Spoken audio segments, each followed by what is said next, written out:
Hi, this is Stephan Smith of Artsmith Craftworks, and today for the DIY Friday segment I'm going to do a little bit of a workshop tip, and that is to show you how I reuse paint thinner so that you're not constantly getting fresh thinner and throwing something gross into the environment. So hang on and you'll see what I do. So basically what I do is I have two different containers.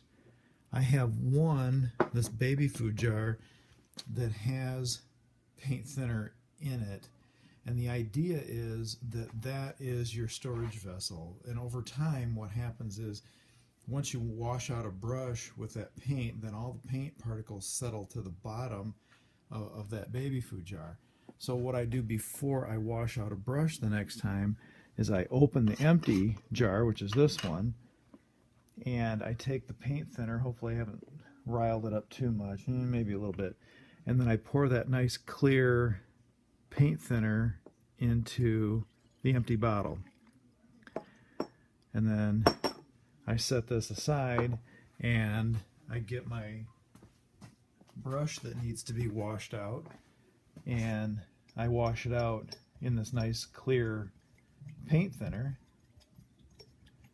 until it's nice and clean brush wise. Then I set the brush aside, and then I open the storage container, and I don't know if you can see it here, but all of that sedimented paint is in the bottom of this where it's no problem. I pour the paint thinner I just used back in here, and I don't know if you could see, but the paint thinner was kind of, painty and gross. And then I just cap everything back up, and the paint that I just washed the thinner I just washed the brush out in is now going to sit, and all that paint sediment's going to go to the bottom again.